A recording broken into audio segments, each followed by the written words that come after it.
all, so that later YouTube can inform me I need to delete something out of my show, or else it can't be played every day. Okay, I think we're ready here. Okay. Hold on, that's all in the way, and I can't see. All right, there we go. All right, here we go. Blah blah blah. Ladies and gentlemen, join us now as it begins in 3, 2, 1. Coming up on TMS, my emoji is racially diverse. 90-year-old Florida man fed some homeless people. Katie Malua has a spider house in her head. She's a musician lady. Kramer stole a lot of Jerry's food. Kim Kardashian makes it hard to tell what she's saying. No kidding. Recommendals. Tom's Tech Time. Your emails and more on this episode of The Morning Stream. They're gonna fight! They're gonna fight! I thought Daniel wouldn't fight! He's got no choice! Chosen, you must fight to the finish. Fight! Remember, Daniel, son, true strength come from heart. Fight! He's gonna do it! Discover the secrets of karate with Karate Kid Tri-Action figures. Concentrate, Daniel, son. They chop, twist, and kick. Karate Kid Tri-Action figures are each sold separately. And for more action, look for the Karate Kid Competition Center from Remco. Oh, that's like giving whiskey to an Indian. God bless you. I don't even want the money today. The morning stream, the morning stream, the morning stream, the morning stream, the morning stream, the morning stream. It's the show that made the Kessel Run in less than 12 parsecs. This is the Morning Stream.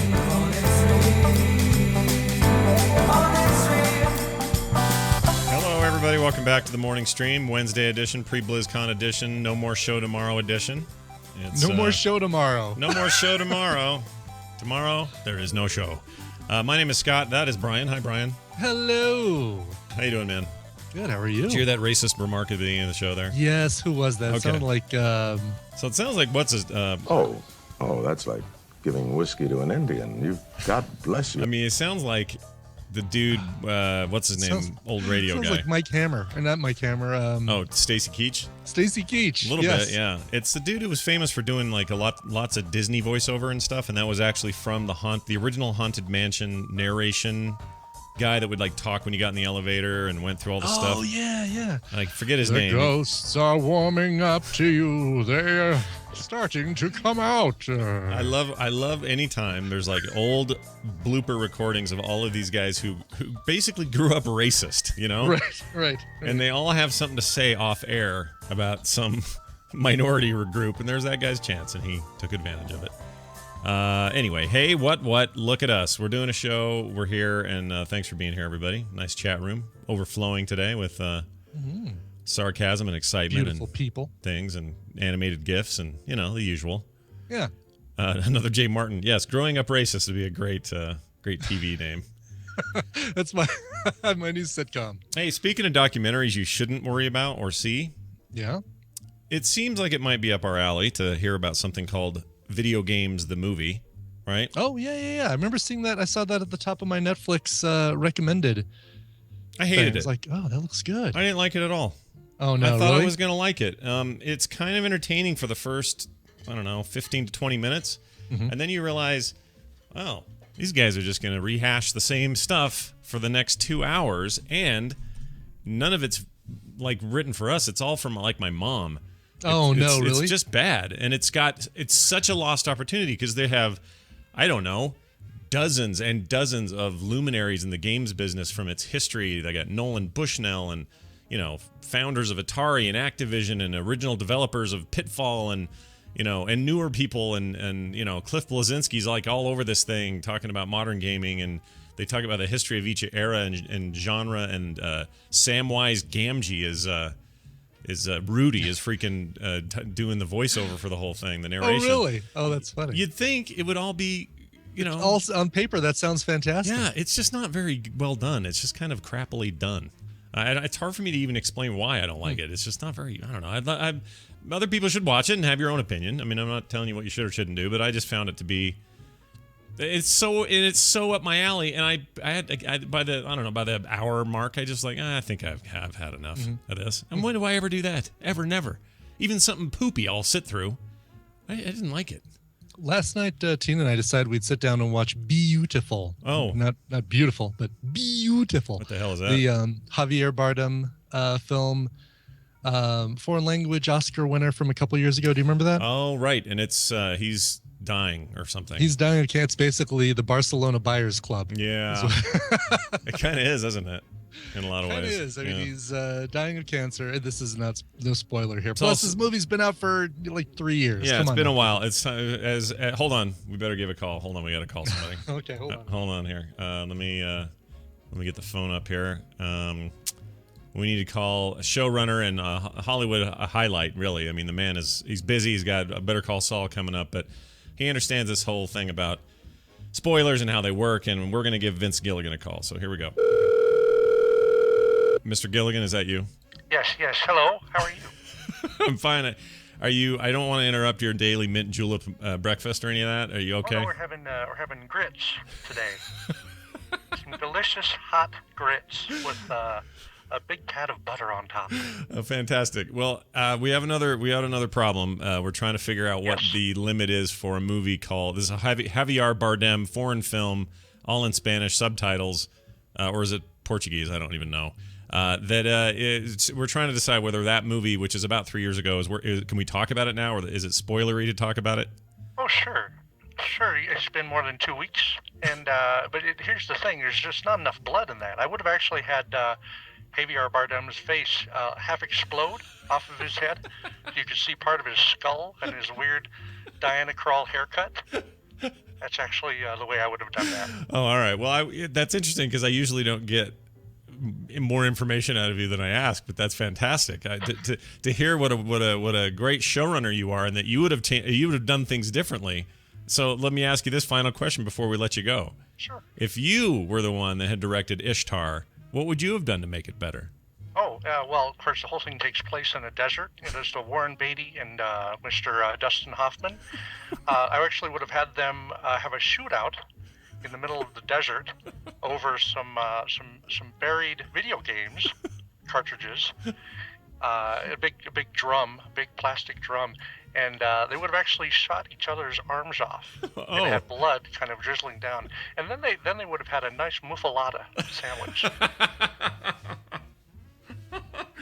All right. Well, I appreciate your time, Mr. Gilligan. Go back to whatever it is you do in Tennessee in your off season, and best of luck with Better Call Saul. Back to the grits. All right, that was Vince Gilligan chiming in on how these spoilers work. So that's good. I'm sorry I missed it. I had to run up and refill my coffee. It always seems to happen when he comes on. You disappear. You just Brian goes away, and we can't figure out why.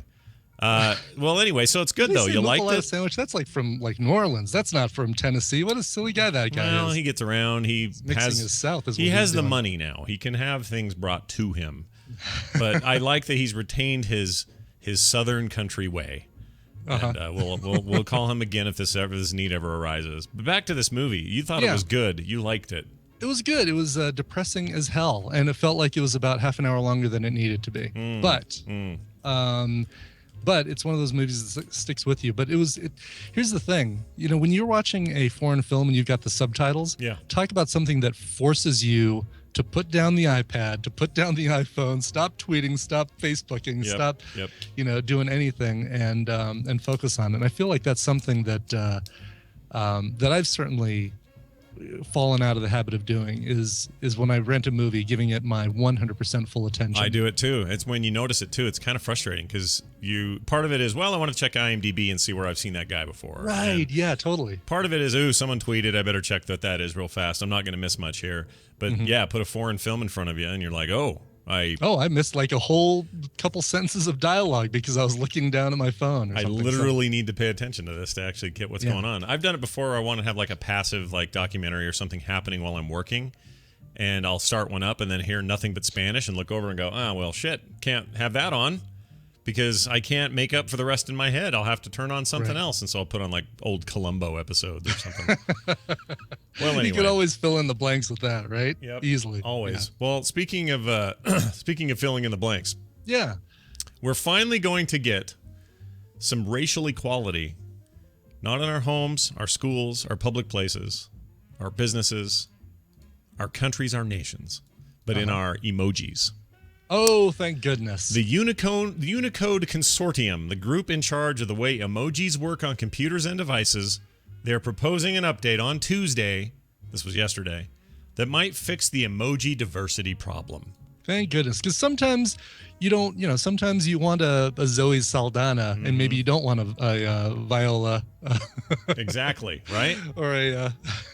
or a whatever, we don't, right. All our emojis right now look like Taylor Swift, I suppose. They really do. Yeah, they're all white. White as rain. Cookie cutter. Right, exactly. Here's what I think should happen with this, though. Here's where I have zero problem with this, and it's fine. And people like emojis. I kind of hate them, but whatever. It's just a thing people want to use. It's fine. Go ahead and use them. Do whatever you got to do. But they are explaining in very technical terms how the actual color coding works. Like, it's a very technical change. This isn't just some of these faces are going to be black now. It doesn't work that way. There's a lot of, supported stuff. We're talking about standards here, really. So I mean, they actually have standards. To. It's not just.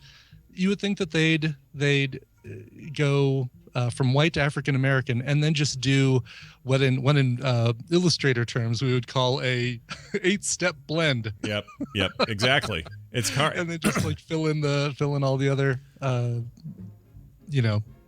lumped varieties. Well, it's like HTML or anything else, right? You got to come up with your standards. You got to make sure that they work across platforms and all that. So they're working on that. But here's what I think should have happened. By the way, there's some funny tweets in here.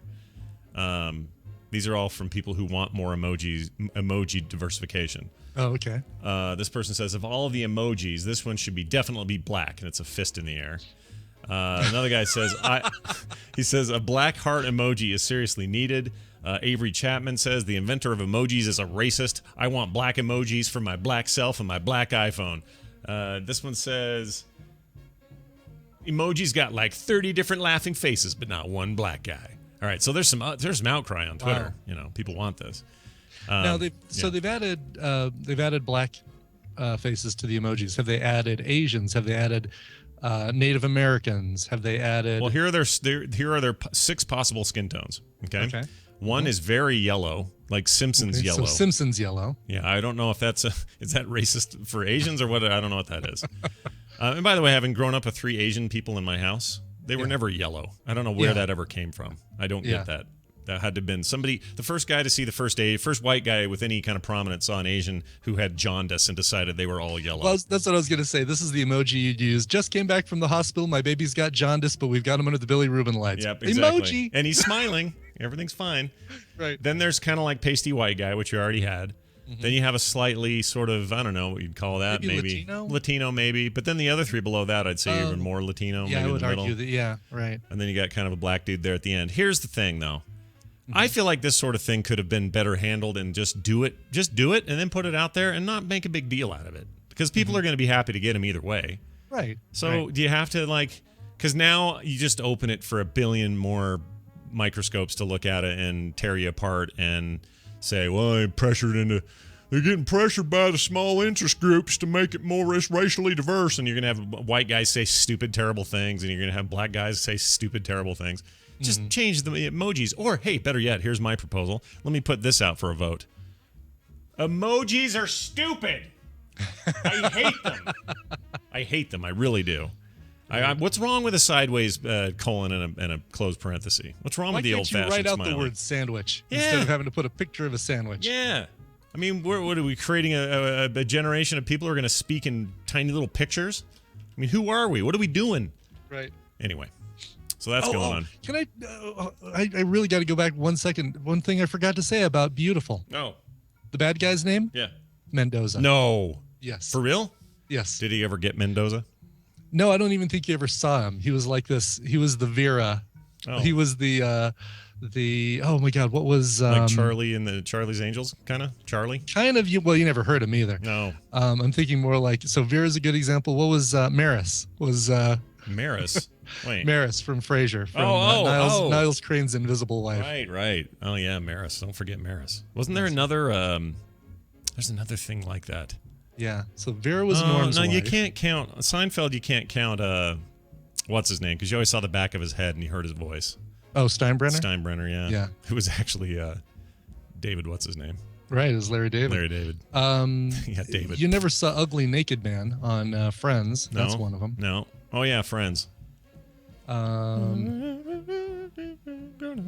Yeah, Norm's wife was Vera. I'm trying to remember who else. Oh yeah, what Norm's other wife. sitcoms we had like that. Yeah, that was a fun trope. I wish that would persist more. I think those are funny ideas. Well, I guess, okay, Jester says Vera was seen twice. Sort of. You saw Vera had a pie on her face for the Thanksgiving episode. Right. She walked in and got a pie in the face, and you never actually saw her face. Which was part of the whole thing of we're never going to show her. So I think it actually goes to your point, which is, oh, we're almost going to see her. Oh, pie in the face. Oh. Right. Exactly. Never going to see her again. I like that trope. No one does that anymore. Oh, Howard's mother. That's another good example on Big Bang Theory, Mrs. Wolowitz. Yeah, that's right. Howard. She's the one yelling in the other room all the time. Yeah. Yeah, it's still, so it lives today, I guess. It does. It All lives right, on. so there we go. In your 3 camera comedies, there is still the invisible person. And Mendoza was it for Beautiful. So did you finish Raising Hope? Are you done? Yeah, so I got finally, like, the binge watching got done and got to the last episode, and I thought, well, that was kind of it was a pretty anticlimactic way to end the series, but that's cute. I mean, they got married and all that stuff. Right. And then Netflix recommended season 4, episode 1. Oh. And for all this time, I thought it was 3 seasons, and I thought, all right, I'm 5 episodes from the end. I'm 4 episodes from the end.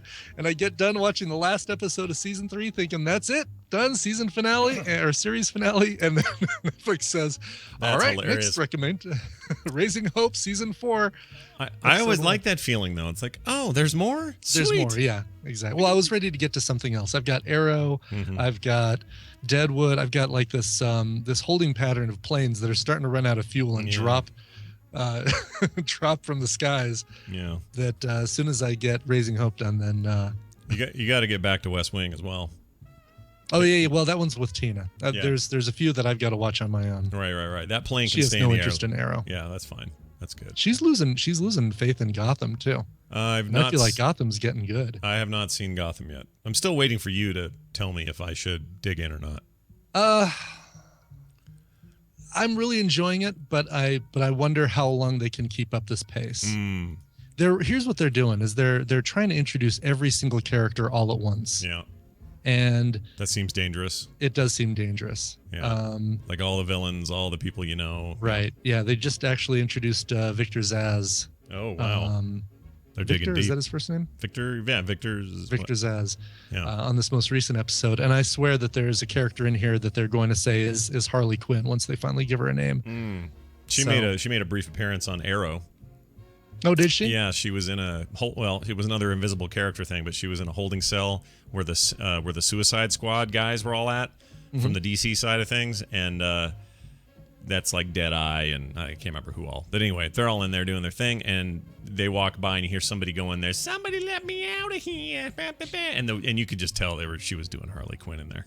Right. So yeah, it's interesting. I suspect DC is going to try to fan service the hell out of all these shows. What's her face? Calliope Bradford, whatever her name is. From Days of Our Lives. Yep. Oh my gosh. Can't remember her name. Calliope, dude. I haven't heard that name in 30 years. That was, that was Q's wife. Yeah, it was Q's wife. Before he time traveled out of existence or whatever happened to. When we last taltalked about this, Arlene Sorkin? No, Arlene. Yeah, it was Sorkin, wasn't it? Was it Sorkin? I think it was Sorkin. Okay. She was all right, but I forgot. When we had this discussion a couple weeks ago or whenever it was, we forgot entirely to bring up Q and the fact that he was all up in that Days of Our Lives business. Yeah, this was one of their sci-fi timelines where he was developing a time machine in the basement. Yeah. Soap operas, people, soap operas. That's why we watched. That's why we tuned in. That show went off the rails for like old ladies, but man, we were ready for it.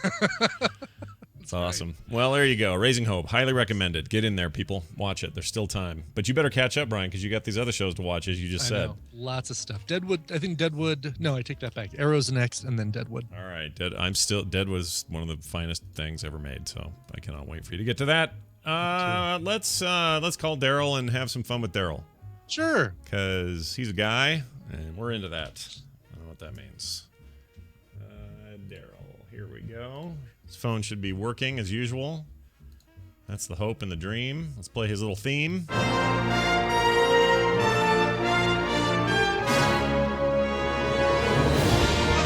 It's Stump a Trek Nerd, brought to you by. Did you know that Scott is an admiral in Starfleet? What? Yes, well, he is. He's been cast as Ensign William's father in Season 2 of the Red Shirt Diaries. Go to bit.ly/redshirtdiaries, all lowercase, or theredshirtdiaries.com and click on the Indiegogo button to hear Scott complain about future space weddings and how expensive they are. Yeah, I would do. I would do that now. Daryl, are you there? I might be. All right, good. You sound chipper and excited and ready to go, man.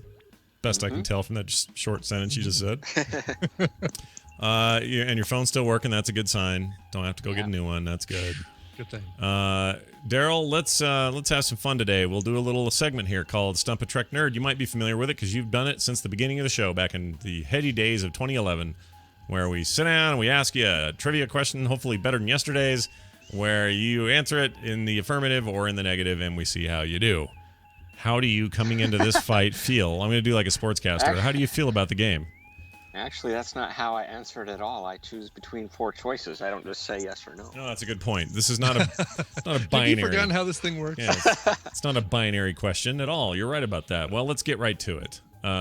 Trek Nerd, here's your question. In the Next Generation episode, The Host, all right, Dr. Crusher falls in love with Ambassador Odan. Ooh. At one point, she is getting a pedicure and a makeover. Deanna Troi asks what Crusher has on her eyes. I always hated these conversations between those two. What kind of treatment is Crusher using on her face and eyes? Is it A, dermal stimulator, B, collagenite astringent, C, T-cell generator, or D, dermatralian plasticine? Okay, this offsets yesterday's question. It does. Plus, you can tell Mike's trying to get me to screw up, but I don't think I did. I think I got all those right. Take that, Mike. So there's your possible answers. One more time: dermal stimulator, collagenite astringent, T-cell generator, or dermatralian plasticine. Wow. Dermatiralian. Sorry. Would you say Tyralian? Dermatiralian plasticine. Dermatralian plasticine. Dermatiralian plasticine. All right, that all sounds fine. We don't have anything to eat yet. People, we have some more coming though. I've got. You some never emails. You never get your box of '60s candy. Oh shit! It's still packed up in the oven. Dang it! Crap. Should you guys just pull something out of there? We'll save some for me. I'll be fine. Don't worry. We'll get me next week. You guys pull something out of there. Have either different things or the same thing. You guys get to choose. Okay. I should play our thing. I haven't played. I gotta blow these off here. Are you hungry? Aren't you hungry? What's a foodie? A little dust on them, those clips.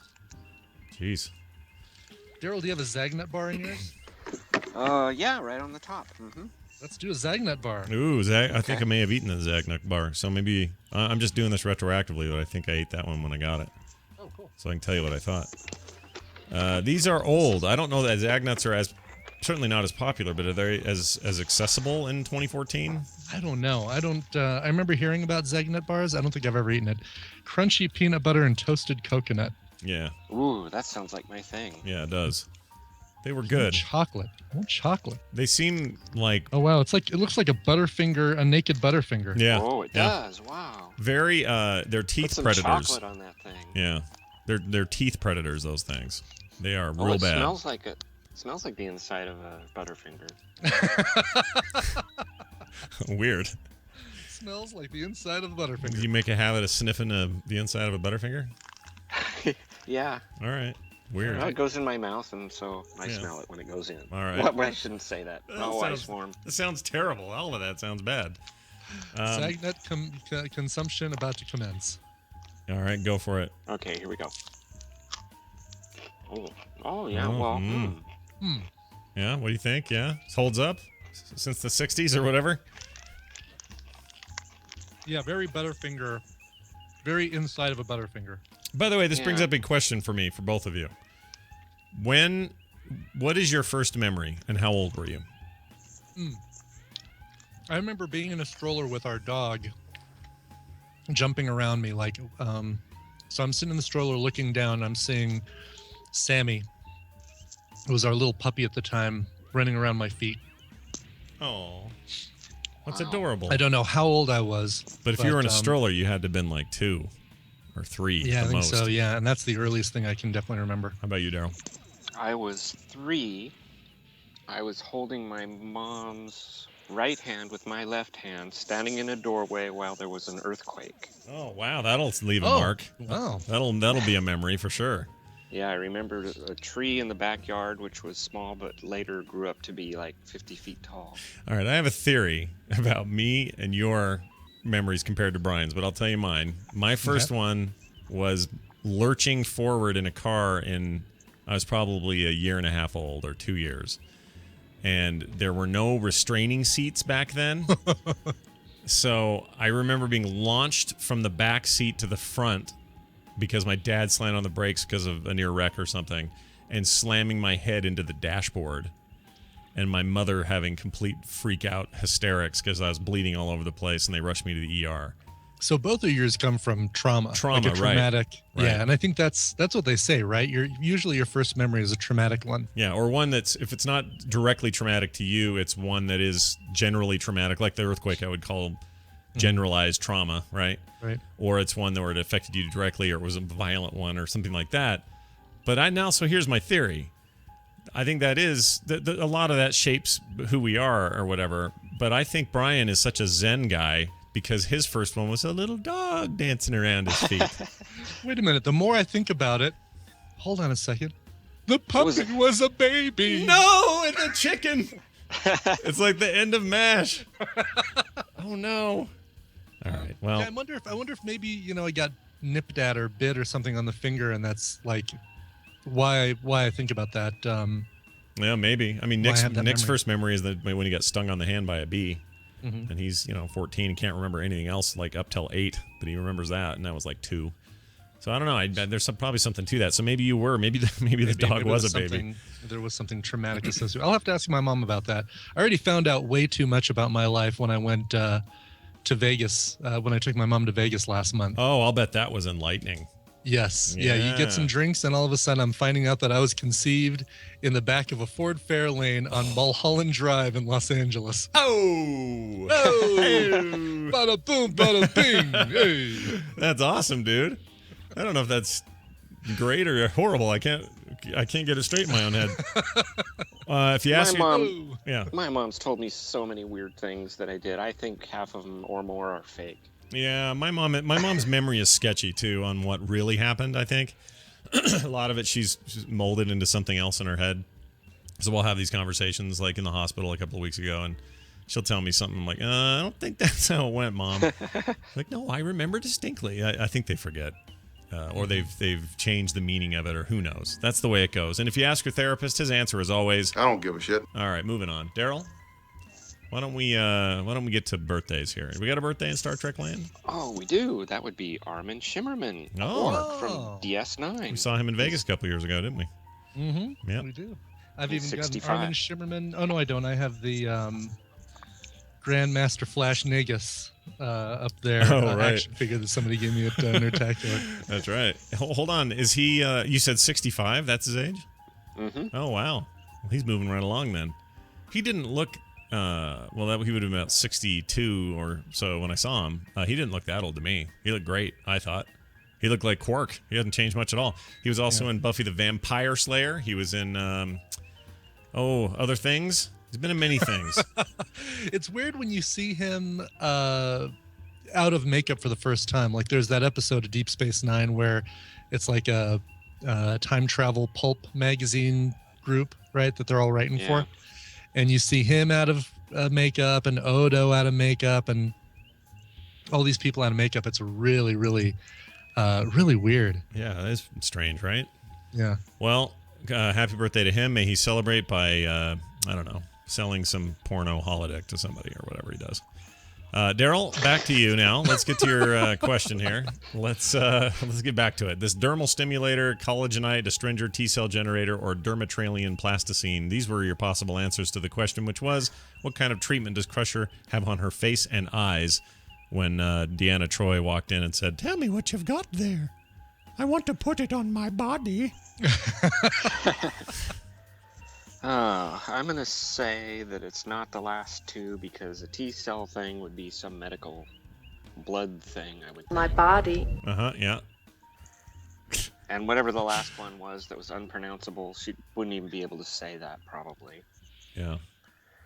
So I'm going to say A or B. All right. Dermal what? Checking on the rules, they say you have to pick one. Dermatralian plasticine is D. Oh, no, that's way too complicated. What's the next one? Going up, you mean, or what? Collagen something? Oh, collagenite astringent. Oh, that sounds pretty normal. Let's do that one. You think collagenite astringent is normal? Colganite. Sorry, colganite. Astringent. Calgonite. Take me away. Like, you're soaking in it? Yeah. Ancient China. No, that's Palmolive. That's Palmolive. Oh. Yeah, Calgon's the Calgon both had "Take Me Away" and "Ancient Chinese Secret." Yeah, that's right. Notable lines from the 70s. And don't forget, I mean, both those ads aired about the same time, so it's very era-specific stuff. Yeah. Yes. So Daryl. So let's find out if you're right. If you're correct, is that the proper answer? Congratulations. Oh, very nice. You're a winner. She has that astringent on her face. It looks like an eye mask. Here's, let's see. Deanna is able to, tell, I guess, that Crusher is in love. Crusher also has her hands soaking in some green liquid in the scene. I wonder if it's Palmolive you're soaking in it. Here's a clip of that happening. Here you go, right here. Is that the collagenite astringent you have on your eyes? Yes, I guess so. I've never tried it. Someone just put it on me. I didn't know you even came in here. I don't. At least not very often. But it feels good to indulge yourself sometimes. I guess so. Especially when you haven't done so in a while. What is that supposed to mean? Beverly, you're in love. Sometimes I wish you weren't so empathic. I don't think it's really a secret. It isn't? You've been glowing. Oh! All right. That sucked. I hate those conversations. I know it's supposed to, endear people to whatever. I don't know. They're annoying. They always happen to. I hate it. How bizarre, though, that that both Daryl and Iceworm made the joke about her hands soaking in Palmolive. That is odd. You guys are colluding. That's what's going on there. It's a conspiracy. Colluders. Yeah. Bunch of colluding collageniters. That's it. You did it right. Nice job. Way to go. Daryl's the Trek Nerd on Twitter. You can find him there. And you can also find him on This Week in Trek at thisweekintrek.com. And, of course, the Grumpy Cast. I found out yesterday Mike is not going to BlizzCon. So we're going to try to have fun for him. Aw, It should be fun. You can have fun for both of them. Yeah, exactly. At first I yelled, boo! And then I said, okay, we'll have fun for you.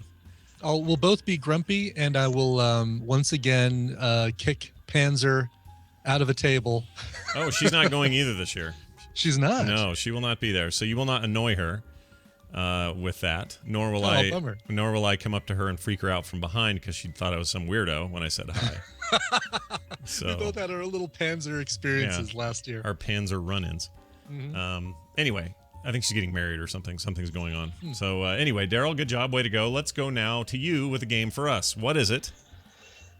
Okay, is this a Star Trek background character or actual cat breed? Oh, this is an interesting one. Let's have a theme for you. How about, here you go. Chewy fruity outside with an extra fruity inside. All right, go. Sakoki. Sakoki? Mm-hmm. Sakoki. This is a cat? Or a cat or a background character. Okay. Right. Yeah. Sakoki. Sakoki. Ooh, this is a hard one.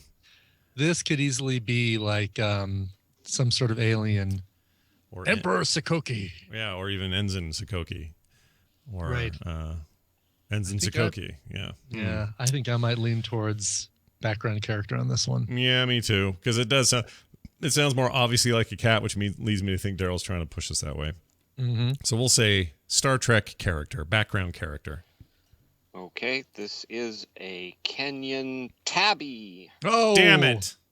Kenyan tabby. That cat won't stop running because they're big runners and stuff. So much faster than the domestic tabbies. That's what I'm saying. Television highlights of the news of yesteryear. It is the news, and it's brought to you by Diablo 3. That thing is soul food for Scott. Yeah, you know what? If they did a vote today and said, what is the best game of 2014? Pretty sure wow. I'd say Reaper of Souls. Huh? I think I would. I've spent more time with it. I'm more drawn to it. I play a little bit almost every day. Wow. I love that game. Okay, I'm gonna have to get back into Diablo because that's one of the properties that I just have not even played since Diablo 3 came out. Yeah, you should. I've not done anything with the expansion. I don't think I've even bought the expansion. The expansion just changes everything, and don't buy it just yet because maybe we can get a hold of a key while we're in Anaheim. Oh, that'd be awesome if I could do that. We can try to do that. But if not, do we know anybody who can store us a key? We know a couple of people. I know some Diablo team people specifically. Oh, very awesome. All right, we'll talk about that. Okay, your quiet voice sounds like Vince Gilligan again. What? There's no connection at all whatsoever to that. Just a quiet talking Vince Gilligan going, listen, Jesse Pinkman, you got to calm down. Got to quit saying bitch so much. All right, we got news here. Let's get to it. 90-year-old Florida man has been arrested for feeding the homeless. What a terrible crime. No kidding. Did not take... If you feed them, they won't... they'll follow you home, and they won't go away. They won't go away if you keep feeding them. It did not take long for City of Fort Lauderdale to make good on the promise to criminally charge those who violate a new ordinance that effectively outlaws groups from feeding homeless in public. On Sunday, the city charged 3 people, including 2 ministers and a 90-year-old homeless advocate, and they could face up to 60 days in jail for their so-called crime. Emphasis on so-called. Quote, I fully believe that I am my brother's keeper. Love thy neighbor as thyself, exclaimed Arnold Abbott. This is that old guy. Mm-hmm. Great name, Arnold Abbott. Arnold Abbott. My name is Arnold Abbott, and all I want to do is make love to you. Wow, that went somewhere weird. It did. I don't know why it went there. Come on back, Arnold. 90-year-old Abbott prepares hundreds of meals each week for the homeless in the kitchen of the Sanctuary Church. We serve 2 entrees at every feeding, Abbott said. But Abbott's work has now got him in trouble with the law. He faces possible jail time and a $500 fine. Say what? Hold on a second. We serve 2 entrees at every feeding? That's what he said. So they're calling it feedings, though? Well, that's part of my question mark. But the whole we serve 2 entrees at every feeding, like they give them a choice of 2 entrees, that must or be what it is. Yeah. They get 2 meals every time they're fed. I'll bet it's a choice is my guess. Chicken or fish? Chicken or fish?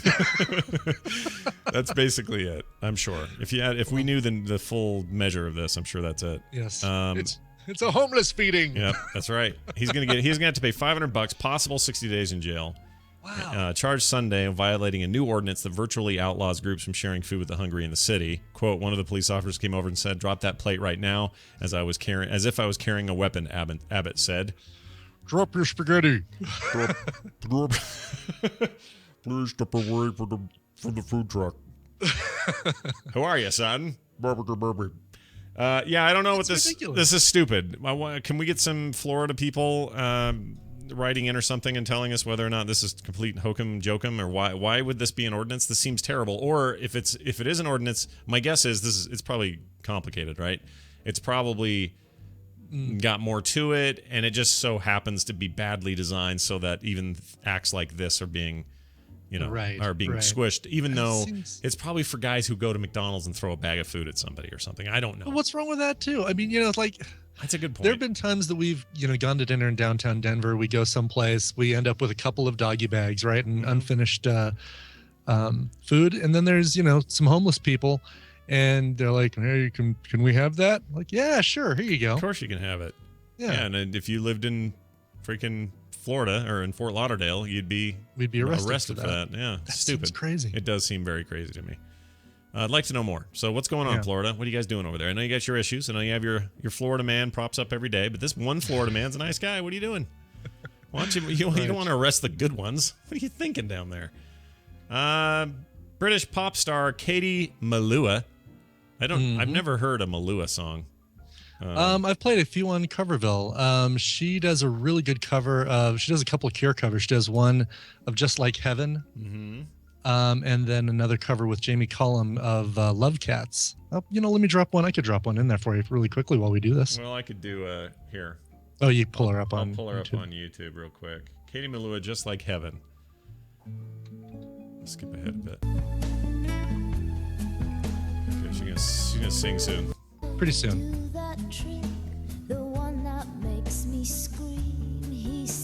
the one that makes me Oh, she's all right. I like that. Oh yeah, she's great. Seems really good.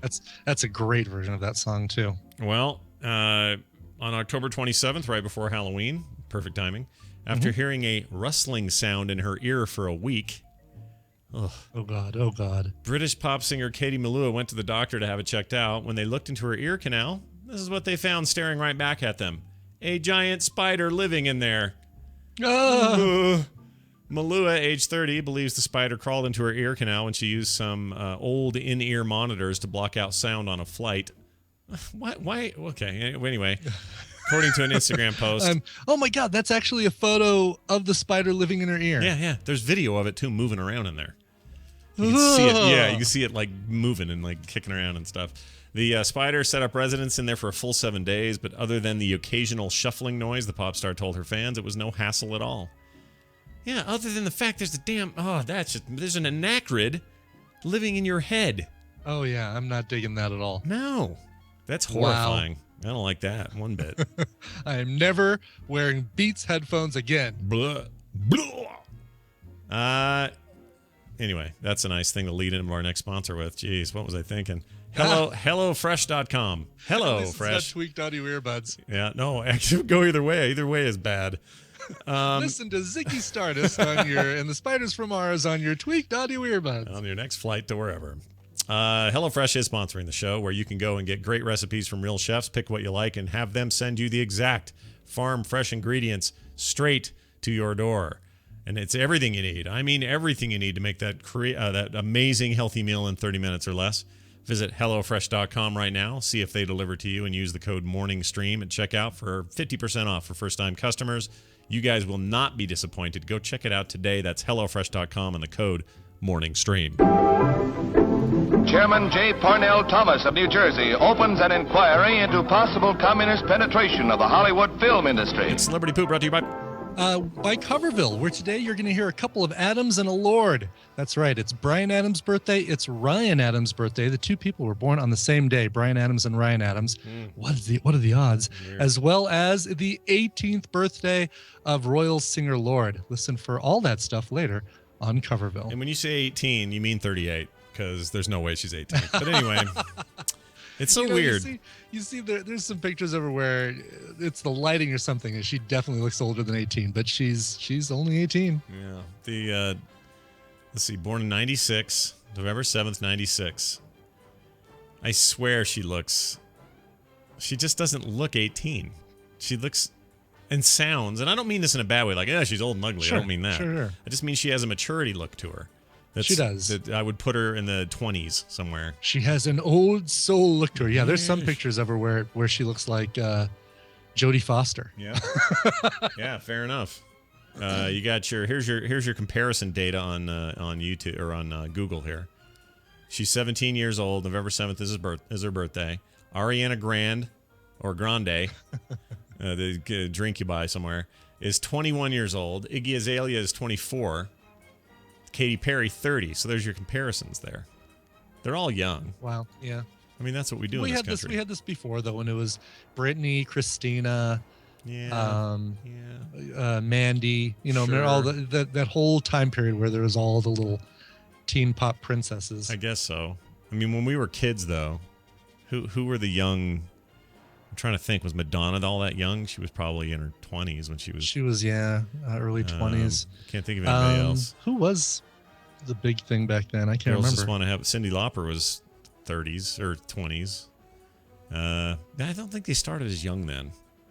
I don't think. Maybe not. I don't think. I mean, we had New Kids on the Block and stuff like that. Menudo. Yeah. So we had it on the other side of the gender. That's true. The gender and fence, the Osmonds in the 70s, those were all kids, basically. The Jackson 5. Jackson 5, sure. Okay, yeah. We favor youth. That's what we do. Of course. Debbie Gibson and Tiffany. Thank you, ironic name. Oh, yeah. They would have been tomato. like 18 or... younger. 17, 16. Yeah. In the mall, when they did the mall tours. Right. Yeah, good times. I think we're alone now. You're nothing in the thing with the stuff was Stacy Q? Oh, the Runaways. That's right. I forgot about how could I forget the Runaways? One of my first musical crushes. Man, they were touted as jailbait. Yeah, I mean, they were like that's how they pushed promoted as jailbait. Yeah, that's how they pushed that. what? Steve mentioned Stacey Q. Whatever happened to her? I mean, seriously. She had one song, Two of Hearts, and then Two of Hearts. Yeah, here it is. You guys don't remember this? Here it is. Oh gosh, how can you not remember this? Oh no, she says. Hey, I would be curious to see what she's up to these days. Well, but I don't think she was as young as like Tiffany and Debbie Gibson. I think she just had a young sound to her. Yeah, she was born in 1958. Stacey Lynn Swain. Oh wow. There's not a Q in that name whatsoever. She's as old as Daryl. Think of that, Daryl. Really? Yeah. In her 50, she'd be 50. Should be 50? Yeah. Right? Yeah. Right? Yeah. Yeah. I think so. 51? 54? Oh, 52, geez. 52. All right, well, she was on Full House once, so that was another thing she did. Let's see. If you want to see every time Kramer steals food from Jerry Seinfeld, boy, do we have a video for you. I love this. I'm gonna play a clip from it that's just audio because I tightened it up a little bit. But here's just an example of how that went down. You want food, don't you? You got any meat? You got any of those mini Ritzes? Hey, you got any double crunch? Hey, Jerry, you got any pepper? You got any shredded coconut? Salad dressing? Got any mustard? This is empty. Yeah, there's a new one in there. Got any pickles? Help yourself. Got any coffee? Yeah. No expiration date on this. There is now. Ooh, Chinese food. I knew I smelled something. Kramer, I am so sick of you coming in here and eating all my food. Now shut that door and get the hell out of here. Sweet. Anyway, there's more than that. It sounded like it was sped up a little bit, right? Didn't their voices sound a little sped up? It was definitely super mashed, but I'm not sure. I don't know. I couldn't tell. Okay. Maybe you're right. Maybe it's just that they're younger back then and their voices were higher. Yeah, I guess so. They, he stole a lot of food, and there's that entire video. You can find it on YouTube. Hilarious. Just search for Kramer stole food or something like that, and you'll find it. It's very funny. I liked it. Finally, in the celebrity poop, Kim Kardashian thinks Obama is up for re-election, or did she? Here's the big question, right? So the midterm elections were yesterday. Uh-huh. Okay, and that's all like, state, or it's all Senate and, Congress and all that stuff. It is not a presidential election. Yeah, right. She tweeted this yesterday. I'm standing with Obama on the midterm election tomorrow. Find out what you need to do to cast your ballot, okay? So it's a little thing where she's like, hey, go out and vote. Okay. Now, some have suggested that all she meant was she is with him on his party and therefore retaining the seats they have and gaining new seats in the Congress. Right. Now, that's probably what she meant. However, the only reason we're questioning it is because she said things before that made you wonder what she meant. So it's entirely possible. Everyone's speculating today, and when I say everyone, I mean probably no one. But a lot of people are speculating as to whether Kim Kardashian meant she's going to go vote for Obama yesterday because she thought it was one of those not elections. on my ballot. Oh, it must be for a different district. Yeah, I don't get it. Is this a caucus? Anyway, so what do you think, dear listener, chat room? Do you think she just was a simple mistake? And, I feel a little bad for her. There's a good chance all she meant was, I just meant I'm voting Democrat. Right. And by the way, the Republicans freaking cleaned up. They did, man. They swept across the country. Louise. Did not see that coming. I guess this is how this goes, though. It ebbs and flows, right? It does. Seems like every couple of years there's some big sweep and we're coming back. But I mean, not even the Republicans predicted that kind of stuff. Yeah. So good maybe luck to them. Maybe it is time for a change. Maybe because nobody can really say that things have been fantastic in government for the last several years. So maybe a change up, a shake up is what we needed. I'm fine with that. GOP, let's see, where does it say? DC voters have overwhelmingly voted to support legalized marijuana. So looking forward to that in our nation's capital. People on the ganja. They're joining Colorado and Washington. That's right. They backed it 7-6 in this initiative, allowing cannabis to be consumed and grown in the nation's capital. We'll see if it makes it all the way to the signing, but my guess is not, if you want to know my advice. Probably not there. I would see it happening in a few other states before I see it happening there. Yep. Also, finally, some breaking news. Mm-hmm. Hold on, let me skip down here. Boop, boop, boop, boop. Here we go. Big Hero 6, which opens this weekend while we're in Anaheim, so probably won't see it till we get home. But that movie's coming out. The reviews have been pretty unanimously awesome. People are loving it. It is another Marvel joint, whether you know it or not. Mm-hmm. Chances are you don't know it, but it is. A lot of people don't know that, but there is a stinger at the end, so you want to stay around for the end. There's a Marvel-style thing at the end. So, of course. Yeah.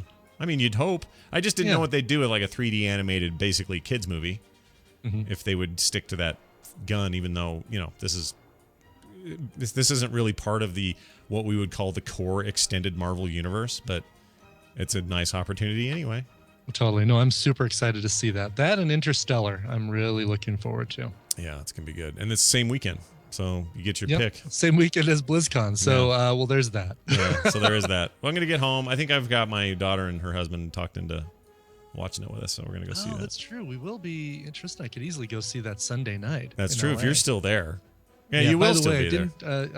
I did not get my flight changed, so we did talk about that. We talked about that, but I still don't know what I'm doing Monday. Probably either Schleicher or maybe Dunaway or something. I don't know. And then the following weekend, I go back to LA. Oh my gosh, what for? What are you doing? For a training session out there for one of the companies that I do some design work for. Yeah. They've got a big training thing out there that they want me to go and attend. And but what's cool is I got my flight set up on Thursday so that I'll do the morning show from Denver and the TMS PM from LA. Nice. All right, I'm in. So that sounds great. So no missed shows there, and I come back Sunday, so no missed. I won't miss Monday's show. What I will miss is the launch of Warlords of Draenor. Warlords of Draenor. Damn it. Or Draenor. Draenor, whatever. Draenor. I'd say Draenor. Drano. Warlords of Drano. Yeah, Warlords of Drano. Don't put it in your ear. Unless you want to kill the spider. Yeah, exactly. By the way, Simpsons Futurama crossover this Sunday, as a reminder. Oh, really? Wow. Another thing we won't see, probably. Well, I will. I'll be home. I'll watch it on Hulu. Yeah, I'll be home that night. Tweaked Audio sponsoring today's program with their 5 wonderful styles, their 7 great colors, and all their stuff designed to sound great, whether it's noise reduction you need or good engineering or a full lifetime warranty. What else can you ask for at tweakedaudio.com other than to save a little money? How about that? 33% off with the code STREAM at tweakedaudio.com. When we come back, we're going to do our own recommendals because last minute Nicole had to bow out. Or Nicole had to bow out last minute is how I should put that. Right. I wasn't giving her a label. Now that last minute Nicole... Right. No, she had something come up and cannot make it. She's got to run her dad around. We know her recommendal, and you and I each have our own recommendal. Yeah. So we'll definitely still do that. And then Tom will be with us shortly after that. Your emails and more. Before all that, Brian's got music. What do we got? So before we do that, FWG Mills posted something in the chat room that I think is relevant to the emoji discussion. All right. Do we have a second to click on that? Of course I've we do. Let's see. Confirmed that it's safe for our ears. FW Mills is an MP3. Let's give it a shot. No, ma'am. Actually, you'll be of a great deal of help. I have a few minor questions. I would like to know how many members of the Chairman's Committee are African Americans. None. Well, I'm sure you have a Latino member on the committee. No Latinos either. Does the chairman have any Asians or any Native Americans on the committee? No Asians and no natives. Does the chairman have any handicaps or gays on the committee? No gays. Well, you've been of a great deal of help. Just forget I even called. Just tell him I said hi. What is that from? I have no idea. That's Eddie Murphy. They say that's Eddie Murphy, yeah, but and I don't know. What's the movie, I wonder. I mean, he sounds clearly young, so I mean that's got to be like Beverly Hills Cop era. Yeah, early Saturday Night Live or something. Wow. Okay. Yeah. All right. Well, thank you. For not that. as relevant as we thought, but worked nonetheless. Right. I enjoyed it. Well, you know what is relevant? Hold on. I mean, is it his pubis? His pubis. His pubis is relevant. All right. No, it's Cleo's birthday. It's Carrie's birthday. Yay! Ding, ding, ding. And as such, I get the simple email, "It's my birthday. Give me what I want." Wow. What she wanted is to hear this cover right here. This is so you remember Mario Composer, that built into like a Game Boy Advance thing. Is built into Mario Paint and the Super NES, I believe. That's what it was. Yeah. That's right. Yes.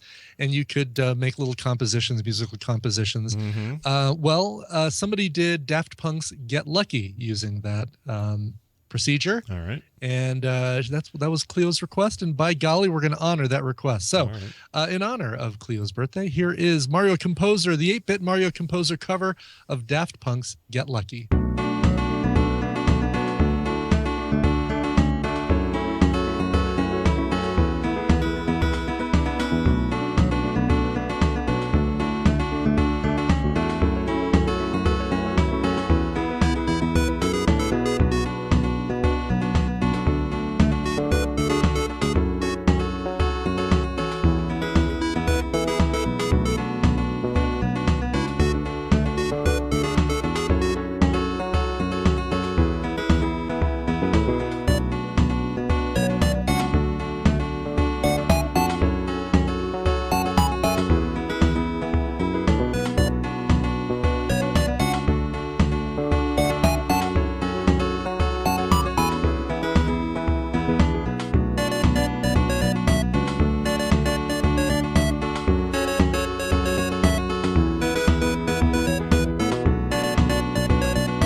Rainbow Bright has a new cereal with fruit flavor and bright colors. Colors? Let's see. New Rainbow Bright brand cereal. Sweet fruity rainbows of bright color. A yummy part of this complete breakfast. That aisle? Mirko! A gloom cloud. No match for Rainbow Bright. Oh, no! We're full of colors. Idiot, we hate color. No Mirked out breakfast for us. Fruit flavor, colorful bite. Rainbow Bright. Super fruity.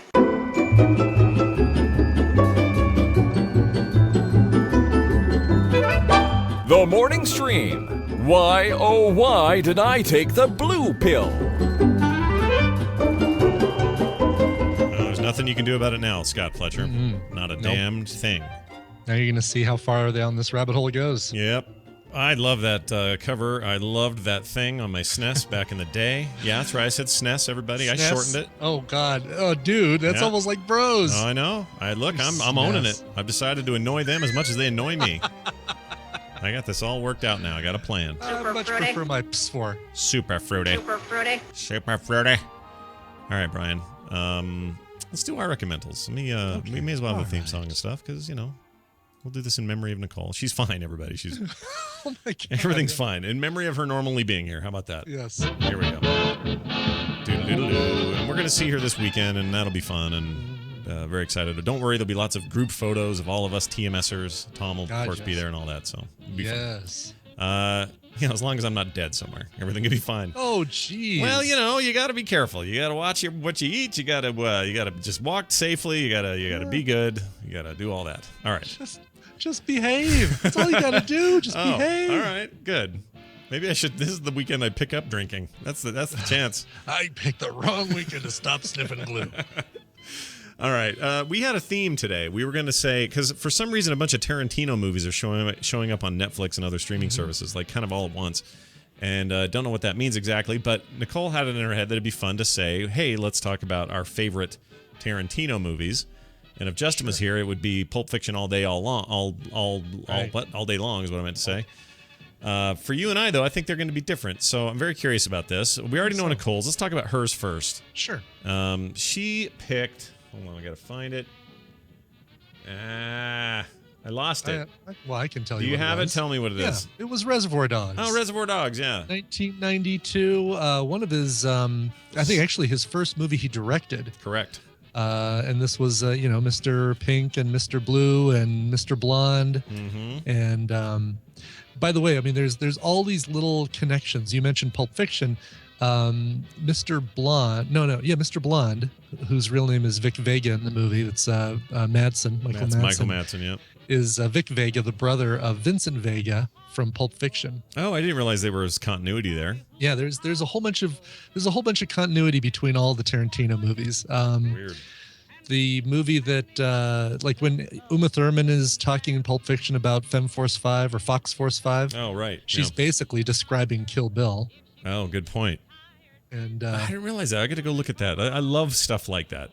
Yeah, I do too. Even when it's sometimes a little bit contrived or whatever, I really like that kind of thing.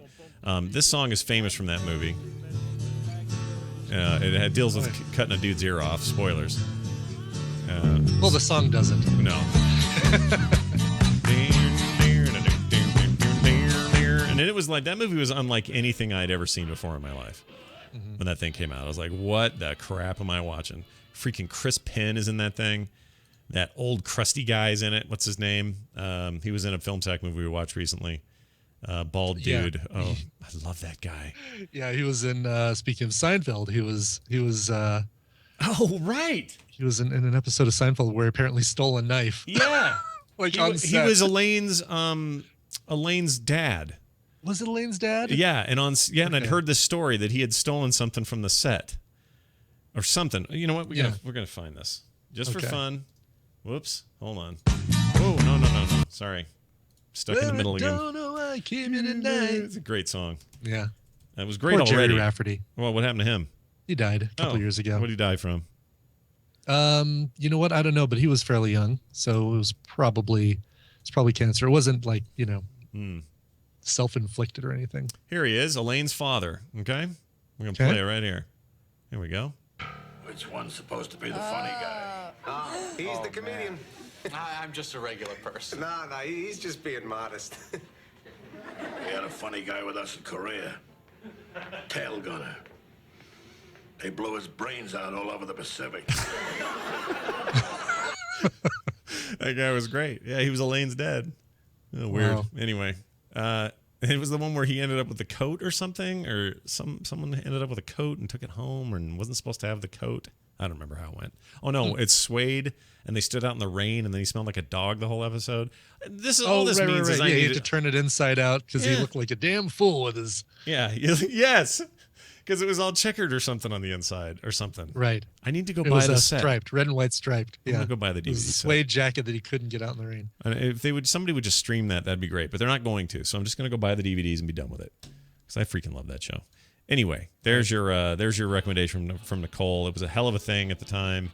Launched a few careers, made some other careers very interesting, and more importantly, put Tarantino on the map as somebody to watch, and it just got better and better. And I'm a huge Tim Roth fan, so there's that. Sure.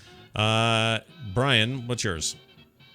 Mine is one that he actually did not direct, but he wrote, and it is the film True Romance. Oh yeah, with the Patricia Arquette, Christian Slater. Slater, there you go. Yep. I think the first time you see Val Kilmer play Elvis in film. Really? Yes. Was there other times? I think there were other times. I want to say that Val Kilmer played Elvis a couple times. Well, he did. I think he did it before though in True not True Lies, True Romance. No. What's it called? The one that was like the airplane movie, except it was set. It was Nicolas Cage, though, right? No. Hold on. Oh, this is gonna drive me up a tree. Sorry, keep talking about why you like that movie. Sure. Oh, well, maybe it's not. Maybe it was that he didn't do. Maybe he didn't play Elvis before. He played another. Oh, you know what it was? It was the Zucker Brothers film, Top Secret. Top Secret, that's the But one. It was an Elvis-esque character. It wasn't really Elvis. Yeah. He did a couple of dances on, and he did the shape or the shaking hips thing and all that. Exactly. Yeah, yes. yeah. Right. Yeah. Anyway, so True Romance. This is came out in 1993, so a year after Reservoir Dogs and right before Pulp Fiction. This was one he wrote. Really, really cool, kind of twisty crime, romantic thriller with Brad Pitt. One of Brad Pitt's first appearances too, where he plays this guy on the couch. Michael Rappaport's roommate who smokes dope out of a honey bear on the couch all through the whole movie. Yeah. Gary Oldman plays one of the baddest bad guys, and you can also see James Gandolfini beating the tar out of Patricia Arquette in this film too. I'm into that. Yeah, it's really good movie. And True it was, Romance, 1993, written by Quentin Tarantino, directed by Tony Scott, who we just watched over the weekend. That's right. Yeah, I haven't seen this in so long. I need to see it again. And what's funny is I could have sworn when I looked at this yesterday it was streaming, and now it's not. Oh no, maybe it was a different service. No, it might have been Amazon Prime that it's streaming. All right. Well, there you go. Okay. Well, anyway. Sweet. Yeah, Dennis Hopper, Christopher Walken have an amazing scene together. Yeah, really, really good movie, True Romance. So find it streaming somewhere and watch it. All right. My pick is going to be the first half of From Dusk Till Dawn. Because the second half, which is Robert Rodriguez doing his thing, was fine, but it wasn't nearly as good as the first half, which was directed by Tarantino. So that was their first chance they ever got to split duty on something. Later, they'd do it again with Death Four Proof Rooms, and yeah, Four Rooms. Forgot about that. But where it was just those two guys, though, I think their only other collaboration like that you could compare it to would be Death Proof. Death Proof and the other one, right? The double feature thing. Planet Terror, Death Proof. Yeah. Right. And that was just like half and half, but it was literally two movies basically. Whereas this Grindhouse, I think, was the combination. Yeah, Grindhouse. There you go. This thing is those guys doing the same sort of deal, but the same movie, and you can see where the split happens. Just about the time Tarantino gets to drink beer off the foot of a freaking lady, that's where the break happens. And I don't hate the other half. I just really, really like the Tarantino half. I think it's intense. It's awesome. It's one of my favorite Clooney movies. I think he's great in it. We saw this for Film Sack, and I loved it then. Now, I could have picked from all his other, I like pretty much everything I've ever seen. But there's something about that one that I've always really liked, so that's the one I pick. Interesting. And in that whole connection thing that I brought up earlier, yeah, the lawman that you see in From Dusk Till Dawn, not Cheech, not in one of Cheech's roles in that film, but the lawman actually also appears in Kill Bill and Death Proof as the lawman. Really? Yeah. Well, see, there he is, messing with our brains, messing with our heads, that Tarantino, that sneaky little bastard. So there it is. May his feet ever reign. Or his love of feet, I suppose, is what I should say. Are we revealing what, because we do know what next week's theme is. Oh, yeah, because I see it right here. Yeah, do we want to reveal what that is? Hold on, which one won? Okay, obviously, I guess number 1 won, right? On that Number 1 screenshot? won, yes. Yes, next week's theme is Steve Buscemi movies, submitted by Charles B., and it got the most votes. So we are going to, I guess, recommend Steve Buscemi movies, hopefully that are streaming. Love it. Yeah. Love the idea. Yeah, that's a great idea. I like this new twist here. I just watched a horrible one that I wouldn't recommend. What was it? It was something Las Vegas, Prince of Las Vegas or Not Mr. good? Las Vegas. Not good. I mean, he's great in it, but and it's Sarah Silverman and I can't remember who else is in that. I would not recommend it. All right. Well, Peter Dinklage, St. John of Las Vegas. That's it. I never even heard of it. Where have I been? What do I know? Yeah, don't bother with that one. Okay. Well, I'm going to avoid You it can skip that one. avoid it like the plague. I will. That's right. All right, we're going to give Tom Merritt a call and do a little tech time because I don't know about you, but I feel like I haven't had enough technology in my life this week. Mm-hmm. And why not? We're about to see him in all of his Tom glory. Yes, gonna have an ice cream social with him this week. Are you? Oh, yep. Is that a thing? Well, I was gonna say every BlizzCon, but this is only my second BlizzCon. But nice. Where do you guys go for that? Where's the? To the Flavor Burst ice cream stand in the middle of the convention floor. Oh, I didn't know that was there.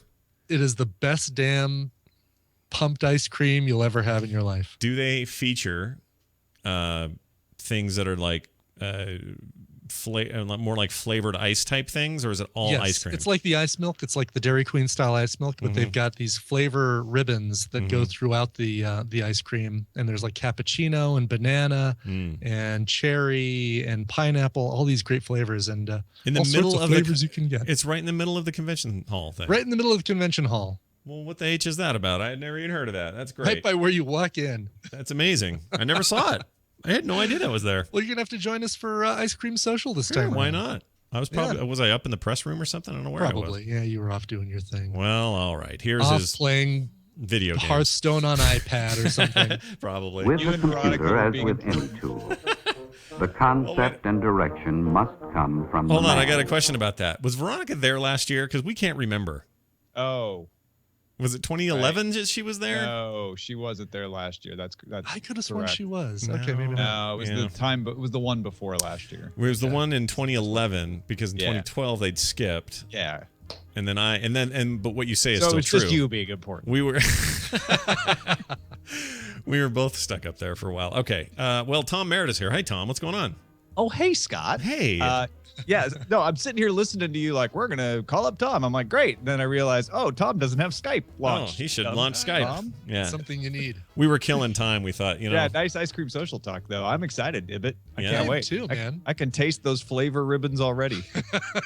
I don't know why I didn't even know that existed, but I'm having that for breakfast, lunch, and dinner is what I think it was Mark Spagnolo who was the prophet of the ice cream flavor ribbons. Was he aware? He'd probably been to some wood conference there and found it. He's like, all right, fine. Yeah, Ice Cream Whisperer. This will be a lot of fun. It's a big reuniting of many of us here on TMS and Elsewise. Tom will be there, Nicole and Mark and me and Ibbot and gosh, who else is going? Tills and Garrett and freaking Patrick Beja. Randy Jordan, of will course. be there. Randy will be. Well, I don't know how much we'll see of him. I hope we get to see more of him this year. That's right. But no Terpster this He's time always around, busy right? cleaning No, Terpster's things up. coming. T's coming. He'll be there. he is. Oh yeah. I'm sorry, Tom. So Beja and Terpster will be there. Yeah, they're bringing Terpster's bringing those Yogs weirdos with him, and then Patrick's just flying out on his own. And I'm picking Patrick up at the airport here. Oh, are you? Yeah, like 10 hours. Oh, I didn't know that. Oh, that's cool. Are you guys flying out together, or what are you doing? Oh, I guess you're I live near the airport. I forgot you're in LA. So I'll pick him up and then I'm driving him over to Anaheim. Hey, tomorrow. Tom, how's the weather in Illinois this time of year anyway? Illinois is really cold, I would assume. Yeah, it is. Well, that's great. And we may have a really amazing announcement on Saturday that may or may not involve Patrick. So people just need to be waiting. Look, you just need to be waiting for that. Just listen You for keep it. Johnson and me on this. I was listening to the instance earlier this week. You're like, we have one announcement that's going to happen, but I'm not going to tell you what that is, and another announcement that might happen. Yeah, the one might happen one I still can't tell, but I'm super. If it happens, and there's all the indicators so far are yes, that will. People are going to lose their minds. It's going to be amazing. Lose their poop. Lose their poop. Well, don't lose your poop when you're talking to Tom because he's here. Especially not in the guild hall. Tom and Brian are my two Zen masters. They're the guys that talk people down from cliffs. And when it comes to technology and the ins and outs of that industry, boy, there's no guy better than Tom is. Tom, what's happening in the world of tech, and why should we care? You shouldn't. Actually, there's lots happening. We talked yesterday. Patrick Beja was on the show, and we were talking about the increasing calls to have the tech companies cooperate with the government on surveillance, because I think the government's really feeling the crunch of public opinion turning against them on surveillance. And so go listen to that show. That's an interesting show. Patrick had a different opinion than I did, different perspective, which is great. So you get a much richer discussion that way. Yeah. But this morning, there's really not anything big in the news. Jawbone announced some new stuff, which is interesting to look at. And we'll talk about that on DTNS today. But I want to talk about Amanda Palmer's intro to Cory Doctorow's book that was up on Boing Boing. Scott, I saw you retweeted me on this. It is fantastic. And I wouldn't expect any less. Amanda Palmer's great. She's brilliant. She's smart. I love what she does. And I was reading this with, an expectation that I would really enjoy it, but I enjoyed it even more. It so well states what I think we're all experiencing, which is, hey, guess what? That value for value model, the one that I took the phrase that Adam Curry coined and have gone with it on DTNS. It really fundamentally is true, and it works. Yeah, I agree. And then more and more it's bearing out to be true in lots of areas and lots of ways with lots of groups and communities.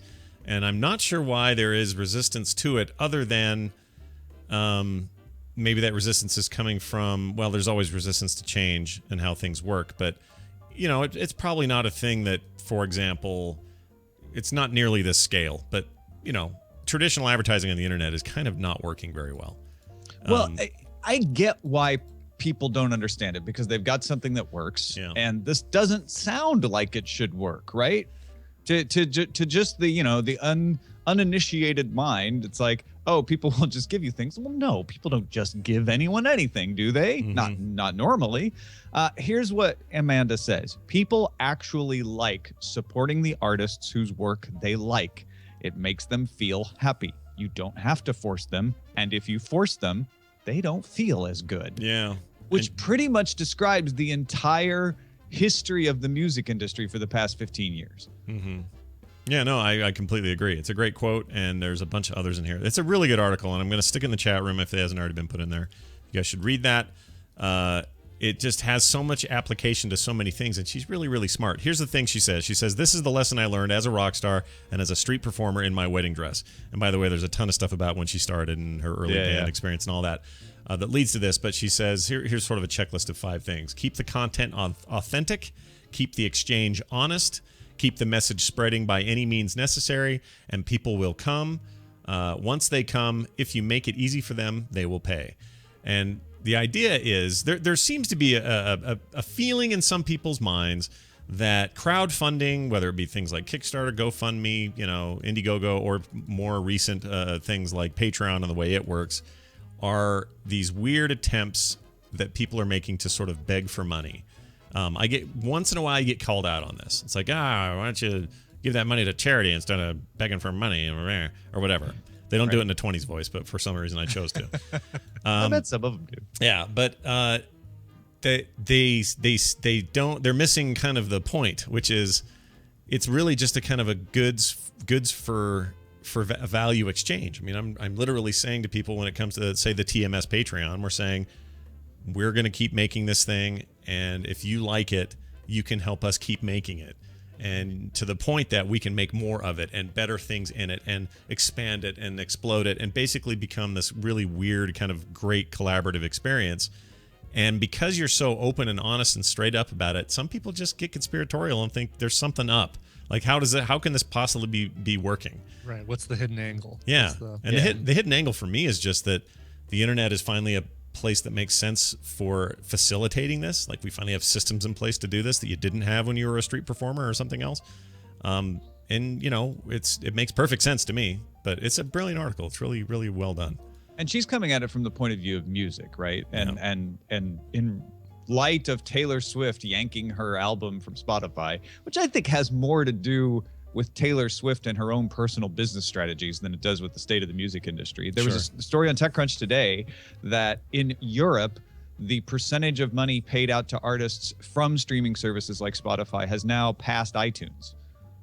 So there or maybe it is just Spotify has passed iTunes, but in any case, you know, streaming is starting to pay off as it gains more and more customers. That's a matter of scale. Sure. Digital music didn't pay much in the early days either because not that many people were using it. It's only in the last few years as people stop buying CDs, which they haven't totally done, right? And start buying digital music, that digital music starts to be seen as worthwhile. So, it takes a while for these things to get off the ground. But what Amanda Palmer is saying here is, look, you only need a certain percentage of people to do this. And that, I think that goes back to answering why people go, how can this work? I don't understand, is that it's almost like spam. Yeah. Right? In some you only ways. need a small percentage of the people to do it for it to work. Sure. It's a funny experience I had that kind of touches on this a little bit. When I was at Salt Lake Comic Con and I had my table there, we were next to somebody who goes to every con regionally. They always have this huge booth. He's an artist, does a lot of work with DC and stuff, but also a lot of his own things, and that's what they do the booth for. And his wife and him run it, and they get all cosplayed up, and they really go crazy, these people right next to us. And she leans over to me about halfway through the first day, and she says, "What are you guys doing?" And I said, at first I thought she was being rude or something. I said, "I don't know what you mean." She goes, "The day you weren't here, because I couldn't do Thursday, but our booth was still there." She goes, "You had dozens and dozens of people come all day asking where you were." And she says, and today you have nonstop traffic from people who seem to know who you are, who are all saying your name before you see them, that are staying longer, that are buying more. What is happening? I've never even heard of you, she said. And I said, "Oh, well, it's complicated." Who do you think you are? It was kind of like that, and I said it's kind of complicated, but I have a big community online, and I sell most of my stuff on the internet, and I explained the podcast part of it and all this other stuff, and I said that's primarily where my business lies, and so this was just a test to see if it would be fun to do this as an extra thing on top of that. And so we're coming at it from probably the opposite angle you are. And she says, "Well, that's so true." She goes, "We don't sell anything on the internet. We have a terrible time there. We just don't seem to build any momentum. Nobody seems interested. If we've given it up basically, and we just do this con thing." She goes, "But you're getting so much traffic here." And I said, "Well, that's all just coming from that side of it." And she was just fascinated by how that worked. And I think that's part of it, is just like, even so Amanda Palmer says right here, she says, "The musicians I see try to keep content locked up are generally the ones who aren't creating any new content, who aren't hanging out on the internet very much, where they could see the enthusiasm and goodwill of their fans on a first-hand basis." That really sunk in for me, is to be able to you're in it to win it because you're in it with the people who are interested in helping you make content. And if you're not doing that, if you're just aloof and sort of a mystery and you're standing way apart from it, that thing eventually does die. Whether it dies because you were in it so long and whatever, you made your millions and who cares, but eventually people are not going to care as much about Taylor Swift as they do today. But they'll care a lot more about her. I mean, how much would we care about Wesley Crusher, aka Will Wheaton, if he was on Star Trek and then just kind of disappeared and showed up occasionally on some show? We wouldn't be that invested. Yeah. But we're totally invested because he's invested in us as fans and as patrons and as whatevers. So that to me is the key. That's the one element. And that seemed to just perplex this lady next to me, who was super sweet and nice, but they just couldn't get it. Yeah, of course. I feel like she's making a very common mistake, and it's no disrespect to her. She's not the only one making that mistake, and it's a natural mistake, which is looking at the internet as, how do I make the internet work? Mm-hmm. And that's the wrong question to ask. Yeah. I talk to some people sometimes, they're like, how do I make a successful podcast? And I almost want to answer, make a good one. Yeah. But that's the wrong answer too, because you can make a very good podcast that is not going to be successful. There's lots of things you have to do, but it starts with she really nails it with these 3 bullet points you just read. You have to be authentic.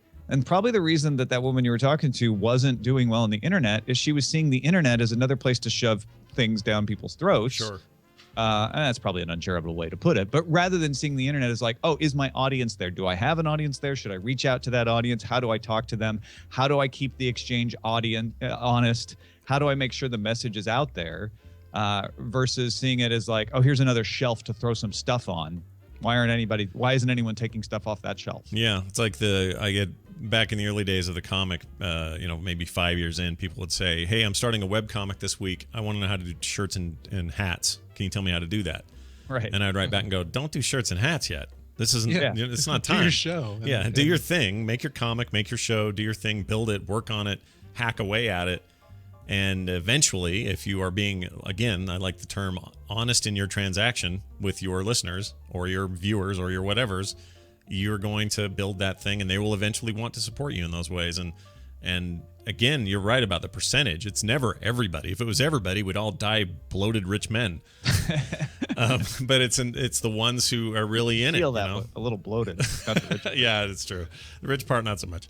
But anyway, yeah, it's fascinating, and I think it's an interesting thing you could apply to just about any endeavor that, and just about every endeavor is more and more using the internet as a way to do whatever it needs to do. So it's really applicable. It's really well done. I'm not sure she knew what she was writing here was going to be was going to tick so many boxes for so many people, but it really is for me. It's awesome. Anyway, yeah. And she's topless. Anyway, check it out. I know I probably should be talking about Uber's battle with the taxi industry or the $500 stainless steel Apple Watch or something like that. But this just, to me, was the best thing I read on the internet this morning. Yeah, it's really good. Mm-hmm. So use it or lose it, folks. I don't know what that means. Tom, use the internet or lose it. If you don't use the internet, we'll take it away. Are you doing DTNS from the con as well? Is that the plan? That is the plan. Yeah. Well, one way or another, I'm going to do DTNS. I believe I'm doing it with the Alpha Geek setup. Yeah. I'm on the sign up sheet. Sweet. And everything. And Patrick Beja is going to be there. I'll probably rope whoever is around. Yeah. If you guys are to the show, if you guys are around, all hundreds of you, just come on in there. No. Yeah. At least into the audience. We'll do. We got a current geek planned and some other stuff too. That'll be good. Yeah, that's right. We're doing current geek there as well. So, you know what? I'm also bringing a bunch of review copies of science fiction and fantasy books that were sent to Sword and Laser, and I'm just going to make some of those. We're giving away some of those on the internet as well, but I'm going to make some of those available for folks in the guild hall to just have. Nice. Oh, very cool. Oh, that's excellent. Courtesy of Sword and Laser. I'll have some prints, some stickers, and some other stuff as well. So.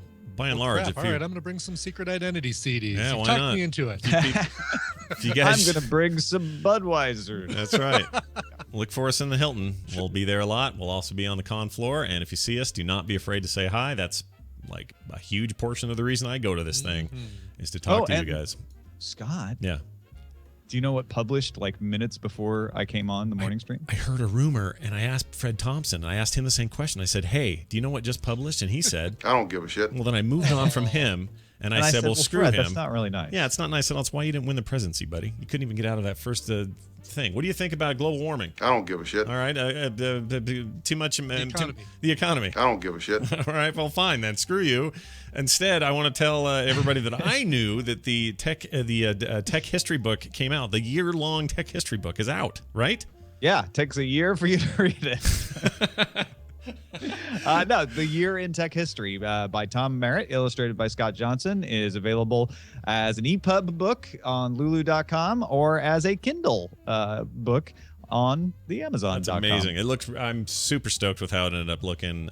Did some custom cover art for it for this particular release, and people can get it right on Lulu. There's links on your site and other places, right? Not yet, but there will be. TomMerrittBooks.com will have the links very shortly as soon as I get my butt gear and put it in there. As soon as you get your ass off this stupid morning show. But if you go to lulu.com and search for it, you should be able to find it. And if you search for The Year in Tech History on Amazon, you should be able to find it there too. Fantastic. Tom Merritt, everybody. Ace Detect on Twitter, TomMerritt.com. And, of course, this weekend at BlizzCon in Anaheim, California. Look for him. Accept no substitutes. Tom, have a great day. We'll talk to you See you Thursday. Bye now. See ya. Yeah, we'll see him Thursday. Mm-hmm. He's going to have a Frenchman with him for a little while. A Frenchman. A Frenchman. Okay. Well, in that case, that brings us to emails. And we've got a few here, and we're going to go ahead and read them, and they're brought to you by Brown Bananas. I had 2 of them yesterday. When they go brown, just put them in a shake. That's the way I do it. Oh, that's a really good way to do it. Yeah. They're already shake-like in their consistency, so This it's is true. not a huge leap.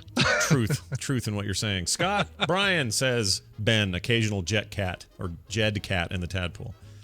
Said, sup, the other day you guys were talking about trunk or treat. I was with Brian and not having heard of it. Apparently it is a huge thing in Seattle and in that area, as I heard from them nonstop for the next few days. Weird. Also, Brian, you like Squeeze. My former band was involved in a tribute put out by Burning Sky Records a few years ago, and we covered First Thing Wrong. You could check it out. I'm proud of it and love you guys. Yeah. So I should get you his info and then you can email him. He'll send you a thing or something. Sure.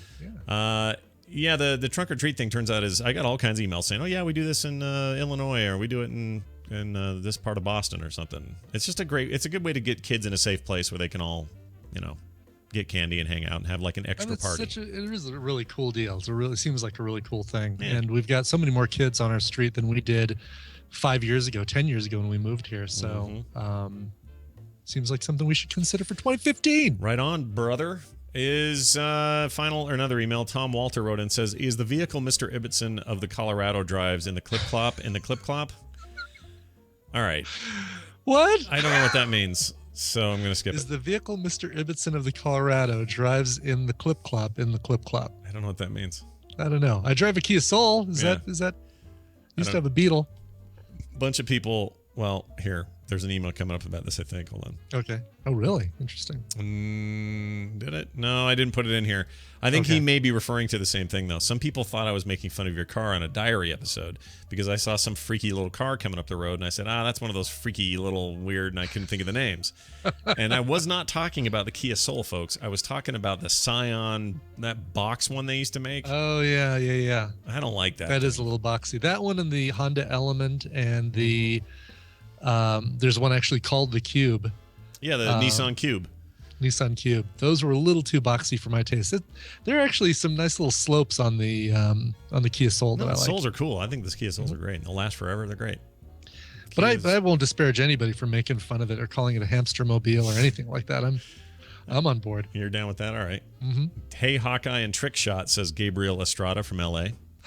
Dextrada in the Tadpole says, yesterday you guys talked about the big unit, Randy Johnson. The first thing that came to mind was the time the big unit killed a bird with his fastball. I remember that. Oh, yeah, right. It would be a waste of time to explain it, so here's a link to the video. Enjoy one of the greatest pictures of all time, make a bird explode with a baseball. So I've seen this a few times.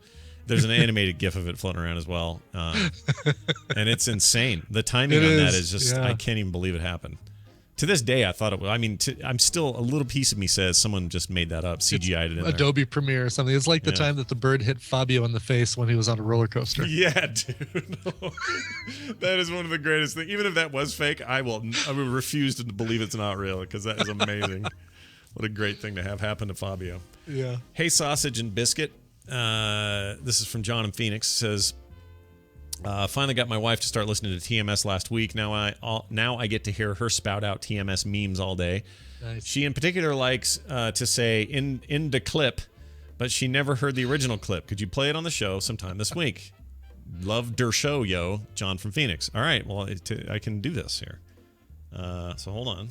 Right. You've heard this woman before. In the Utah. All right, you've heard her. Hold on. Oh, crap, I got to find it now. Hold on, Utah. Now I gotta. This is hard. Okay, here we go. Here's the other bits. In the clip, in the snowbird clip lost. Okay. Here's some more. Can you call me back? Okay, there's that, and then there's. Bye bye. Thank you. You have a good day. All right, there's the whole. That's the entirety of what I captured from that call. So now your wife knows. Love it. And the clip clop part is the important part. In the clip, in the snowbird clip lost. All right, we love her. We do love her. Final email from Badger. All right, this is not the Badger you're thinking so of. This is his email that he wrote in between his Star Trek fanfic. Yeah, dear Silver and Bronze. I can't do his voice. Dear Silver. Yeah, it's all scratchy. Yeah, he's got the strangest voice. Dear Silver and Bronze, this is going to sound crazy, but here goes. I took a trip to Mohegan Sun Resort and Casino this weekend. And I live about 40 minutes away from it, so I go on occasion. Every time I go to visit various Frog Pants podcasts, listen to various Frog Pants podcasts, but it's usually the morning stream or morning stream PM. This time around, it was the quiz show you guys put out last week. It was the second or third segment of the show, the first closest to the pin round. Were one of the questions asked when Nintendo was founded. I don't remember the answer, but in the answer you described how it was founded as a card-making company. Well, not 10 minutes later, I was playing a slow machine. What? A slow machine? Slot machine. Oh, what? Probably a slot machine instead of a slow machine. I was playing a slow machine. I was playing a 386 DX40, and where the bonus round asked me trivia questions, and the first question I was asked was, what did Nintendo make before video games? And the answer was, of course, cards. That won me $30, and I wouldn't have got the answer correct otherwise. Thanks for the money, Joe Badger. Nice. Made him a little cash. Look at that. See? Yeah. I like that. You learn something, you make a little money. Yeah. Who says TMS does not give back? Oh, it's a win-win, buddy. And I really want to know where there's a slot machine, slow or otherwise, that does trivia questions. Holy cow, I want to play that. Yeah, that's Ibbot's thing right there. That seems like they'd kick me out of the casino once they saw me playing that thing. Mohegan Sun Resort. That's got to be somewhere. That's one of the Indian resorts, right? I want to say that one's on the way to Vegas, like just as soon as you cross the border into Nevada, Is like it? in Mesquite. Mesquite, maybe? Yeah. Let's see. Mohegan, here it is. Oh, it's in Connecticut. Oh, it's okay. So it's a different thing. Uncasville, Connecticut. It is a what? Uncasville. It says Uncasville. Ooh, that's a pretty casino. Huge arena. Oh wow! Would you look at that? Yeah, this is a big deal. They've paid out $971,969.86 in slot payouts today. Wow. ICU, Scully, Cloudgator, and Easy Reader. Bam! Connecticut. They all knew, yeah. Okay. Is it an Indian one, though? I wonder. I don't know. Huh. Our casinos. Earth, sky, and wind. It has to be. It has to be. Look at the interior of that thing, though. That's crazy. It's beautiful. Yeah. It's one of those that's got like the sky, the fake sky, like Paris and the Venetian. And yep. Look at the shops at Caesars. They got a sweet golf course. 18 hole championship course. Wow. This is lovely. There's a topless lady getting a massage. Yeah. Nice. Yeah. Yeah, that's it is an Indian casino according to the folks in the chat room, and I still don't know what the one is that's in Mesquite, but it's not that. No, one of them closed in Mesquite. There's nothing cooler to me than the idea of a big, empty, abandoned casino. Sure. I'm all into that. I don't know why. I just want to Actually, spend time. It's kind of cool. All right, that's going to do it for us. Thank you all for being here. It's been a fantastic week, short week, but we'll be back on. We may do some little things here and there that I'll put up on Sunday. Yeah. Little recording bits or something with Brian and I and others. You get pulled in so many directions when you're out there at BlizzCon. So whatever time you want to make for me, and you want to sit down and do like a little 10-minute quickie Ask TMS kind of thing, that'd be fun. That would be fun. We could totally do that. I'll have a microphone with me too. Yeah, so I can't see a reason why we couldn't. Thursday will be crazy. Friday opens up a lot. Sure. Except for interviews. And I don't know when those are happening yet, but sure. So hashtag, if you do have questions, pretend it is a real Thursday TMS PM week and throw them in there anyway. We might get to them. It's hashtag Ask TMS. Yeah, do them anyway. Keep those coming. Frogpants.com/TMS is our website. TheMorningStream@gmail.com is our email address. On Twitter, MorningStream Scott Johnson and Coverville. That's going to do it for us. Brian, let's get the hell out of here. Do you got music for me to go with? Of course I do. Super Friday. Okay. Aaron Miller wrote in, said, "Hey boys, it's my 33rd birthday on the 5th of November and would love to hear this kick-ass rendition of The Ghost of Tom Joad. I play the original in my covers band, The Lost, and sometimes I start dropping the Rage Against the Machine bass line over the top. Smack a bro-ho," says Aaron Miller. All right. This one's great. This is Rage Against the Machine. This is one they put on their it was like a rarities album, I think. Live tracks and rarities called Renegades back in 2000. A cover of the Bruce Springsteen song. It is The Ghost of Tom Joad. Oh, it sounds great. My Joad itches, by the way. Scratch your Joad a little bit. Other word for it is pubis. My pubis. That ain't no word for chode. Good stuff. All right. We will see all you guys soon. Brian, I'll see you tomorrow. Yes, sir. Think of that. That's weird. Woo, crazy. Yeah. Crazy town. And thanks, everybody, for joining us once again. We'll see you next time.